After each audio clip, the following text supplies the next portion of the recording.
Welcome back, everybody. So Courtney's here seasoning her elbows, this part of the chicken wing that runs from here to here, because I only like this part. And those are in the air fryer right now, starting. So she's seasoning her part.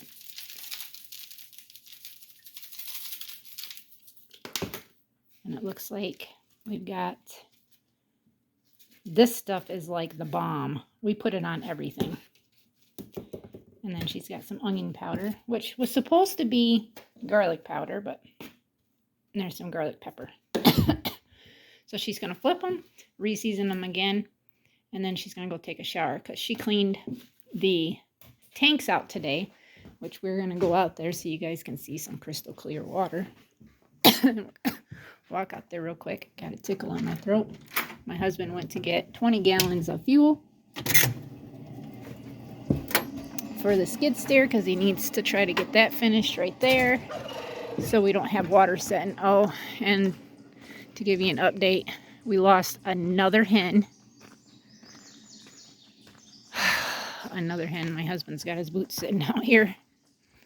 The dang raccoon got down in between the gap, got down there, killed one of our orange hens that was in there that didn't get put up into that last night because she just wouldn't come to us. So we just left her in there because that's where we put the ducks and Tom.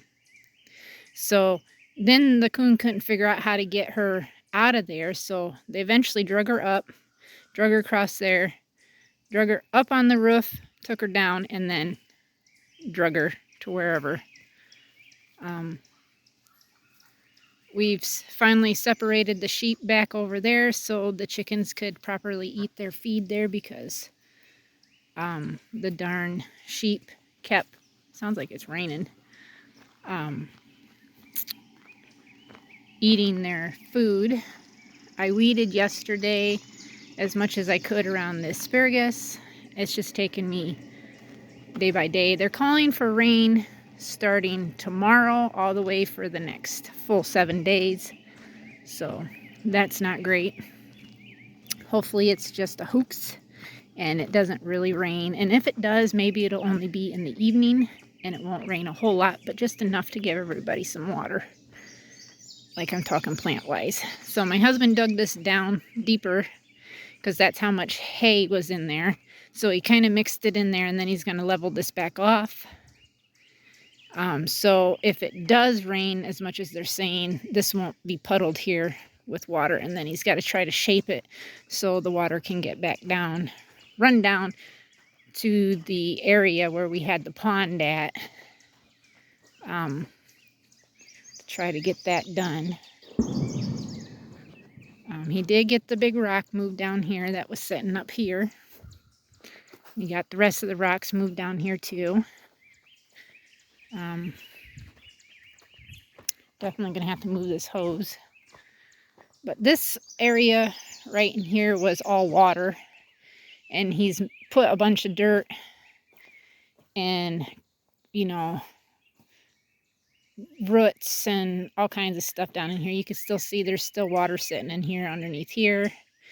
Our plan was to try to burn this as much as we can, get that pile burnt, try to shove all this down here, and then we're gonna fill it in. This was originally supposed to be our pond for the ducks, but we decided we were just gonna fill it in, take all the crap that we've got laying around, like wood stumps and stuff like that, and put it down in here to try to help conceal the area and fill it in as best as we can. Make this complete more horse pasture for the horses. And then the ducks, we will actually make them a pond and an area where they can swim in it with a little fountain to keep the water rotating. And I guess I can walk up this way. And yeah, it's sprinkling out because I can feel it on my arms. Just real lightly. It's probably just the cloud that's over us. But our fields horse pasture seed did come in. But my husband wants to get that completely done before we seed it, because he doesn't want stuff growing and get it tore up. So we cleaned out the tip horses. That got cleaned out. Not to where you had to use a scraper or anything, but it did get cleaned out. I don't know where Courtney put the scraper at, but I gotta put this over the top of this or this will get rained on if it rains. So I need to put that there, like that. So she cleaned this one. As you can see, pretty clean. I'm not gonna show you them over there. Meg has really filled in. Like, she looks great. Like, she's filled in very, very nice. No biting, okay? No biting. No biting, Meg. No biting. Stop. No biting. No biting, okay? And then, of course, my tubby girl there, Miss Diamond. A pretty little dorsal stripe. Mr. Captain, our one-eyed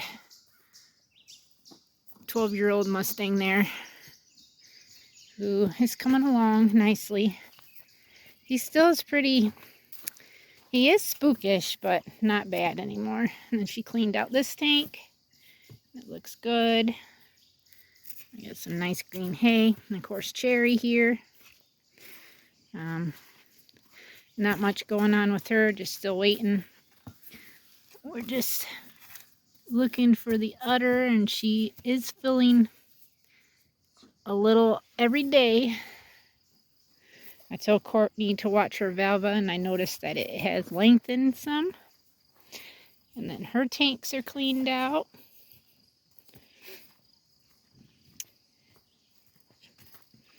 I should have done a video of how we clean the tanks out, and I'll have to do that on another time. But people are always saying how our tanks need to be cleaned out. And we do this, I mean.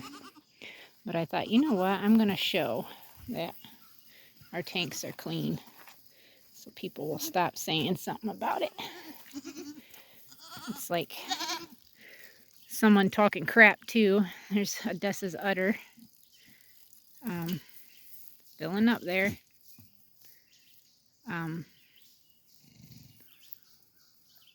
About our horses being in such small pens and being underfed. I thought that was a little funny because we've had people see our horses, and our vet's been out here. Our farrier comes out here. I mean, she's out here every 8 weeks, and then again every 4 to 6 weeks for the donkeys, because they're on a different schedule than the rest of the Mustangs. And we will be having that said about us. So the goats that I'm selling is Mavis, Cal. They're going to be sold as milkers. Mavis is a 4-year-old. Cal is 5. That's Cal's daughter from Zeus. And then Mavis's daughter is right there from Lancelot. And we have both the sires here. They are for sale. She does have a skir, but she's pretty. Very nice sandwich day. These two girls are staying, and Ariel's staying because I'm sticking with French. So they're going to stay to help build the herd. I'm still waiting on my husband to try to finish this pad so I can get a hold of the barn company to get the barn up. I have not milked in a couple weeks because they rip my arm out every time I gotta take them from down there and bring them back, because I usually grab a hold of Cal and Ariel is the one that usually is a handful to bring back. Cal, sorry you guys. Hey, quit being mean. You stop it, girl. So she's the one that usually is very good walking. Mavis walks very good too, but she knows exactly where she goes. So it's like I got tired of being pulled out, had my arm jerked out and everything out of it. We took down the fence. I need to get this taken down and put down with the sheep so I can move actually the babies in with the sheep. But I just haven't got that far yet. A little bit at a time. My husband got the rocks that were sitting here and the couple of stumps, and he had 2 really big stumps that were sitting over here that he got. He was hoping to get this pile taken down there too, but I'm not sure. He just decided not to do it maybe. I'm like I said, I'm not sure, but that's just more stuff that we need to try to get rid of and go from there. This tree is pretty big for a beech. It's quite a ways. It's every bit of 80 to 90 to 100 feet probably. I don't know if I could get out far enough away so you guys could see it. I mean, if we go like this, that's a cherry. I think those are 3 cherries there, but I mean, just look. They're every bit of 80 feet in the air. We've got really tall trees around here. Very, very tall trees. So my plan is to try to turn around so you guys can see how big this beech is. Oh yeah, I can't. Maybe if I go like this though, to get to the top. Yeah, it's a big tree. We want to keep that tree there. So we're going to make a drive actually between these 2 trees to go back to our wood pile. Because obviously the goat barn is going to be over here. This area right here is going to be taken out so we can drive through here because there'll be an opening with a roll-up door that we can drive into. And then my husband's got to be able to bring a bale from the boys' side, meet in the middle, so the girls and the boys are eating off one round bale, this, in the middle of their pen. So that's what I'm doing. And hopefully we can get a barn put up pretty soon. So I just want to say thank you everybody for watching. Please subscribe if you're new. Thank you to all the new subscribers. To all the members that watch. We are going to try to do a ride donkey video. Maybe this coming weekend if weather's permitting. And then we will go from there. We cannot ride Jack. It's only Jill that's going to be ridden. So thank you again, everybody. Till next time, God bless.